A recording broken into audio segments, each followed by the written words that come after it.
예, 먼저 뉴스탑10이 꼽은 2위부터 짚어보도록 하겠습니다. 오늘 국회에서는 의원과 장관이 1대1로 묻고 답하는 대정부 질문이 있었습니다. 지금도 진행 중일 텐데요. 예상대로 추미애 장관이 가장 많이 연단에 섰습니다. 추 장관의 말. 지금부터 하나하나 짚어볼 텐데요. 그전에 그동안 꽤 고압적인 태도로 비판을 받았던 추미애 장관인데 오늘은 그 태도가 사뭇 달랐습니다.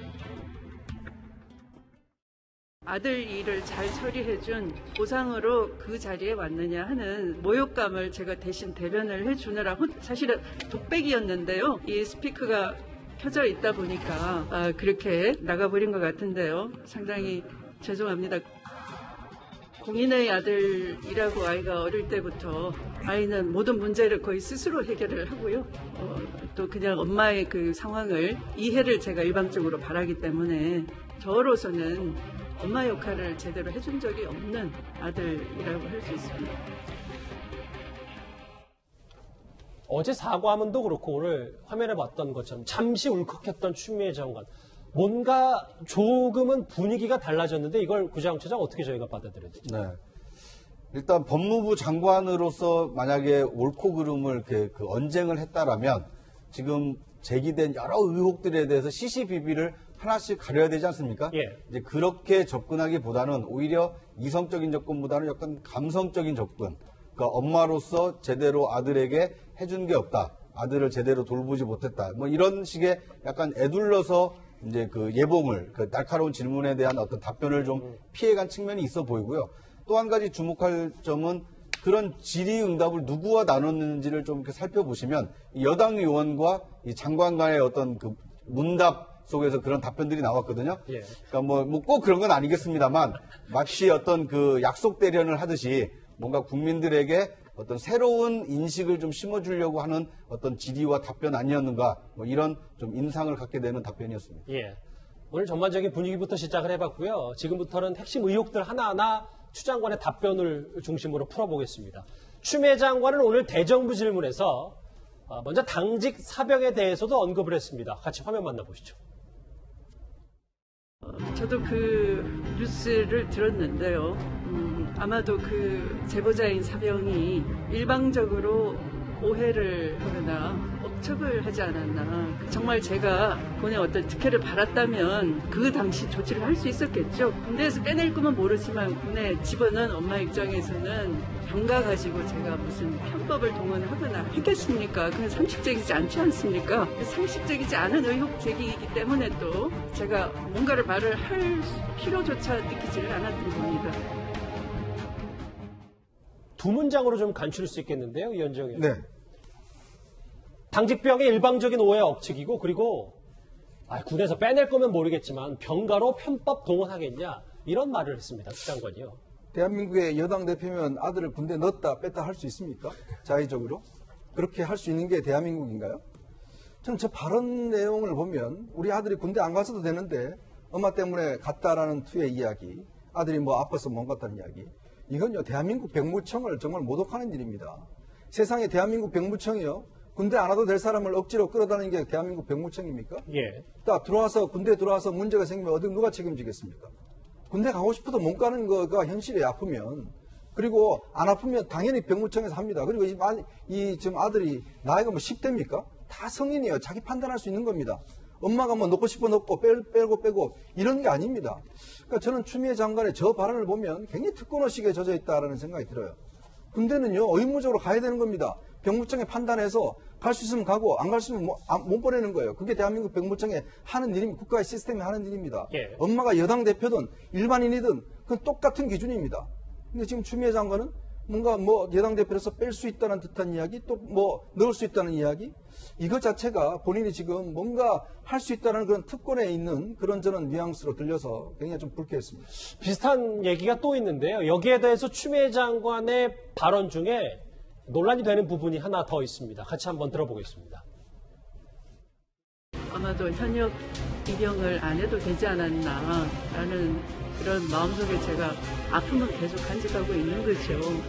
엄마의 입장에서 안 가도 될 아들이 군대를 가서 고생한다는 그런 그 기본적인 마음이 가지고 있는 것 같은데 네, 지금 병무청에서 답변 자료에 의하면 아드님의 그런 무릎 질환으로는 면접 사유가 안 된다는 겁니다. 짧은 청문회 답변 과정에서 제가 소상히 다 말씀드릴 수는 없죠. 아들의 프라이버시도 제가 존중을 해야 되기 때문에 그런 줄여서 말씀을 드린 것이죠. 그러니까 현역 자원이 아니었을 수도 있지 않겠느냐. 조상호 부대변인님, 예, 예. 저 얘기에 뭐 어느 정도 납득이 되는 부분도 있을 수 있는데, 근데 문제는 아들이 현역에 가냐 안 하는 지금 이번 특혜 의혹과는 본질이 아니지 않습니까? 예, 그렇습니다. 근데 아까 뭐 이현종 의원님께서 말씀하신 것처럼 군대를 갖다가 누가 뭐 이렇게 마음대로 빼고 넣고 할 수 없죠. 근데 그리고 당연히 뭐 대한민국 국민 중에 건강 상태가 허락하는 한 당연히 군대를 가는 게 예. 의무이고요. 근데 그 말씀 속에 바로 답이 있다고 봅니다. 그러니까 뭐냐면 만약에 정말 이게 지금 특혜가 있었느냐 아니냐에 관한 논란 아니겠습니까? 그렇죠. 근데 만약에 정말 특혜가 있었다는 거라면 군대를 그러니까 넣는 문제, 그러니까 군대를 이른바 빼내는 문제와 관련돼서 특혜가 벌어지지 않았겠냐, 그런 의도가 없고 그런 의사가 없었다, 그런 부분들을 분명히 표현해 준 것 같고요. 근데 다만 뭐 지금 아들이 원래는 군대를 안 갈 수도 있지 않았을까 하는 뭐 개인적인 뭐 판단을 말씀하셨는데 그런 부분은 좀 사족이었던 것 같습니다. 왜냐하면 굳이 덧붙이지도 않을 말이었다는 예, 그렇습니다. 왜냐하면 이제 군대라는 게 뭐 아까 이현중 의원께서 말씀하신 것처럼 뭐 예, 그날이었어요. 김태는 변호사님. 그래서 여기 SNS에 남긴 추미애 장관의 글이요. 아들은 검찰 수사에 최선을 다하고 응하고 있습니다. 누구도 의식하지 말고 검찰은 오로지 실체적 진실을 밝히라는 국민의 명령에만 복무해야 할 것입니다. 뭐 원론적인 얘기긴 해도 이런 말들이 수사에 가이드라인을 준 것 아니냐라는 얘기도 나오고 있거든요. 저 얘기는 그냥 원론적인 얘기고 해도 그만 안 해도 그만 하나만 한 얘기거든요. 사실은 검찰이 진짜 누구도 의식하지 말고 오로지 실체적 진실을 밝히는 게 검찰의 의무인데 예. 진짜 그렇게 하기 위해서는요. 그러면 추 장관이 사실은 저 동부지검의 수사에 대한 인사권을 가지고 있습니다. 실제로 지금 수사라인 배치도 김광정 동부지검장이니 뭐 예를 들면 그 수사팀이니 그 전부 다 인사들 다 추 장관이 한 거고요. 그럼 추 장관이 사실은 일시적으로 이 수사가 끝날 때까지 뭐 일시적으로 직무를 좀 대행 체제로 가든지 뭐 그렇지 않으면 또는 장관에게가 전혀 영향력이 없는 특임검사를 구성하든지 뭔가 이렇게 해야지 지금 동부지검이 지금 8개월 동안 이 수사 들고 있으면서 과연 동부지검이 수사를 할 의지가 있는 거야? 추 장관 눈치 보는 거 아니야? 라는 이런 어떤 비판적인 의견들이 있는 상황에서 또 법무부 장관이 교과서에 있는 검찰은 누구의 눈치도 보지 않고 신체적 진실을 뭐 밝혀서 국민에게 복종해야 할 것입니다. 라는 하나만한 이야기 한들 이게 무슨 의미가 있겠습니까? 예. 그러니까 아마도 어제는 그리고 추 장관하고 추 장관의 아들하고 뭔가 당연히 뭐 피의자하고 피의자의 부모니까 이 사건에 대해 얘기는 나눌 수 있는 거죠. 어느 정도 추 장관이 입장을 발표하는 타이밍, 그 다음에 오늘 국회 대정부 질문하는 타이밍, 그 다음에 추 장관 아들의 소환 타이밍은 저는 조율이 됐다고 봅니다. 예. 피의자 입장에서 보면 예를 들어서 이게 뭐 구속 사건이 아니기 때문에 검찰과 피의자 출두를 가지고 일정을 조율할 수는 있어요. 아, 그날은 제가 학교 수업이 있어서 못 갑니다. 회사 휴가가 안 되기 때문에 그날은 못 가니까 이날 해주 어느 정도 할 수는 있습니다. 그런데 사실은 일요일날 피의자 소환하는 게 굉장히 이례적인 거거든요. 되게 평일날 주말에 나와서 일하고 싶어하는 검사가 어디 있겠어요. 뭐 서류는 볼 수 있겠지만 피의자 신문을 그러면 수사관도 다 나와야 된다. 검사 혼자 나가는 게 아니라. 근데 이제 어제 일요일임에도 불구하고 피의자인 아들이 첫 소환 받았다는 건 아마 그날 오후에 오늘 어머니인 추 장관이 대정부 질문에서 야당 의원의 여야 의원들의 어떤 공세에 시달려야 되고 그 전에 일요일날 SNS로 어느 정도 유감 표명을 해야 되고 또 유감 표명함에 있어서 아들은 검찰 수사에 최선을 다해 응하고 있습니다라는 표현을 써야 되지 않겠습니까? 근데 아들이 소환 조사조차 안 받았다고 하면 무슨 검찰 수사에 최선을 다해 소환도 안 됐는데 라는 이제 비판이 나올 수 있는데 예. 어제 어찌됐건 간에 아들은 소환 조사 받았어요. 그러면 아들은 검찰 수사에 최선을 다해 응하고 있습니다. 저 말이 틀린 얘기는 아니죠. 그래서 아마 뭐 아들 측에서 추 장관 아들인 그 서모 씨 측에서 검찰 측에 일요일날 최소한 어머니가인 추 장관이 월요일날 대정부 질문하고 SNS에 입장을 표명하는 어제까지는 소환 조사를 받겠다라고 아마 검찰과 조율했을 가능성이 그러니까 그런 있죠. 순서들이 어느 정도 조율이 된 네. 절차다 뭐 저는 이렇게 그렇게 보시는 봐요. 거군요. 알겠습니다. 그리고 그게 뭐 제가 아주 잘못됐다는 얘기는 아닙니다. 왜냐하면 소환 일정은 불구속 사건의 경우에 피의자는 뭐 검찰과 소환 일정 조율할 수는 있으니까요. 예. 잠시 뒤에 오늘 대정부 질문에 대해서 하나하나 꼼꼼히 뜯어보겠지만요. 추 장관은 어제 사과문을 쓴 이유에 대해서 오늘 이렇게 답을 했습니다. 저는 집이 감독하는 최고 책임자로 가 있기 때문에 사건에 대해서 말을 할 수가 없는 상황이었습니다. 저의 심경만큼은 그 국민들께서도 이 코로나로 힘든 상황에서 이런 사건으로 국민들께서 불편을 느끼는 점은 바람직하지 않다라고 생각이 돼서 불가피하게 글로서 저의 심경을 밝히게 됐습니다.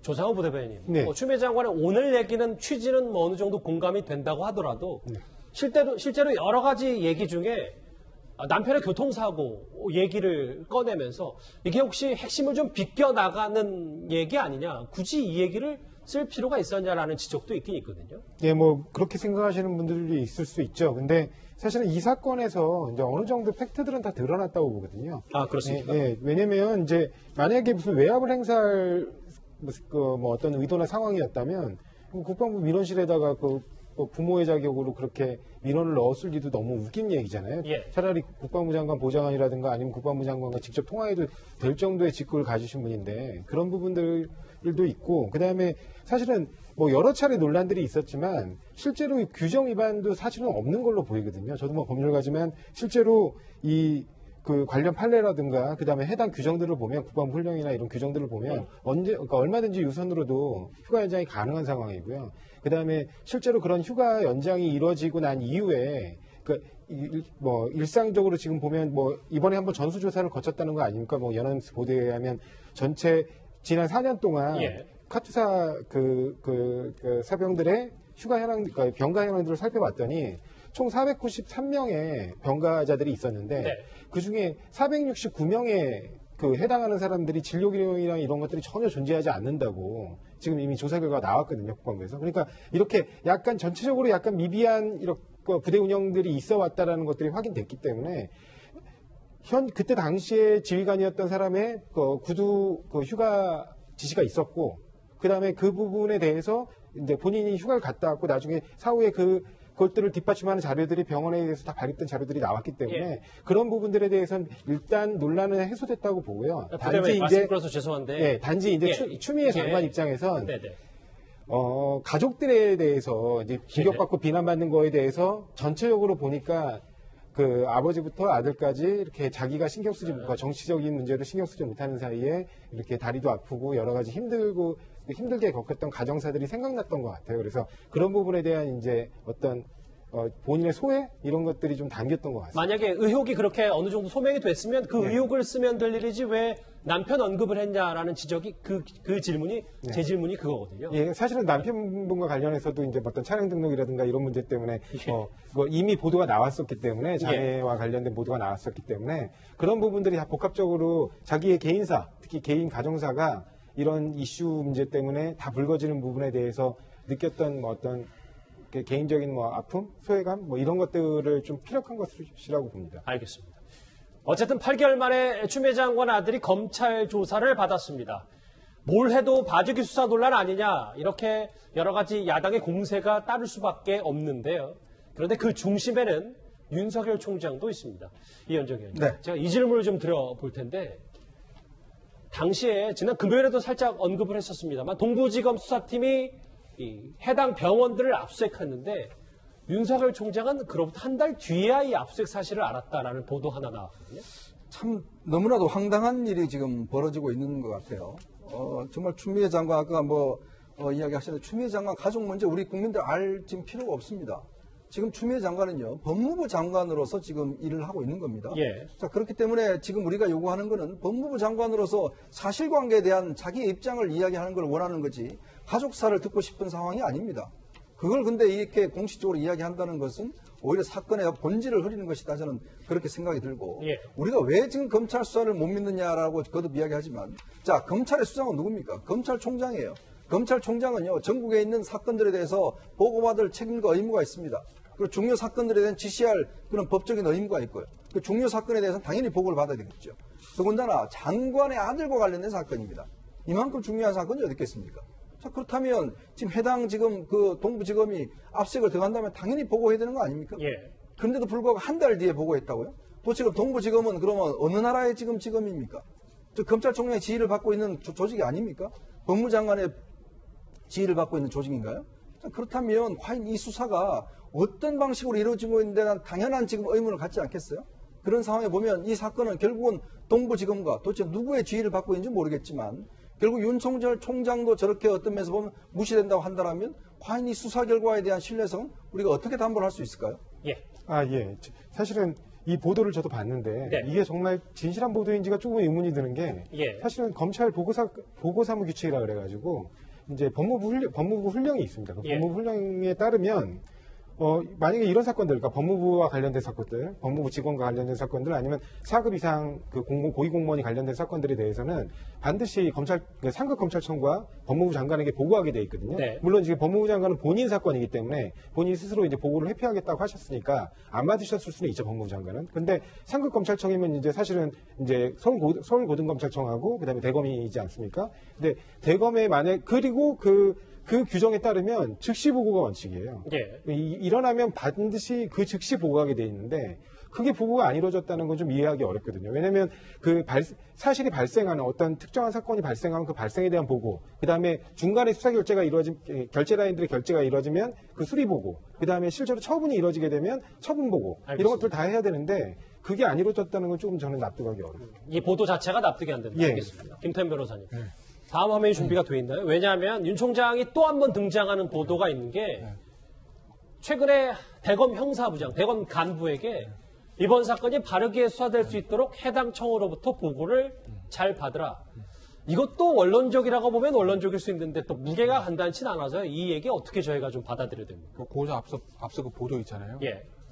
이해가 안 되는 일이 벌어지니까 뉴스거리가 되는 거예요. 그렇지 않습니까? 예. 그 원래 범죄 보고 사무규칙에 따라서 중요 사건이기 때문에 총장한테 따박따박 보고 잘했으면 뉴스가 안 되죠.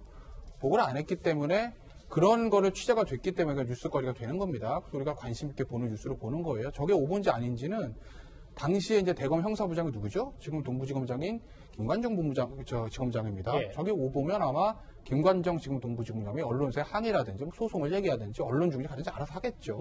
자, 그리고 자, 이제 이 얘기인데, 예. 이게 이제 진짜 참 재밌는 겁니다. 이번 사건이 바르게 수사될 수 있도록 해당 청으로 보고를 잘 받으라. 하나마나한 얘기죠, 저것도. 이것도 원론적인. 원론적인 얘기죠. 이제까지 보고를 잘 안 했는데, 난 이거 어떻게 돌아가 잘 모르고 있었는데, 왜?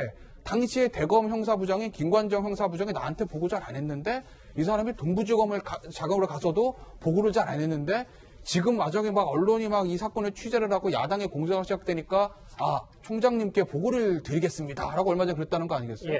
보고를 하겠다는 겁니다. 그러니 대검 형사부장에게 보고를 잘 받으라는 얘기예요. 나한테 직접 들어와가지고 보고 잘해라는 얘기가 아니에요. 대검 형사부장에게 보고를 잘 받으라는 원론적 얘기는 저는 예. 저걸 어떻게 해석하냐면 윤 총장은 지금 이 사건에 깊게 발담그지 않겠다라는 어떤 저는 메시지 저는 읽습니다. 만약에 본인이 챙기겠다면 그래 내가 챙길 거야. 법무부 장관 가족에 관한 거니까. 그러니까 나한테 직접 가져와 이래야 되거든요.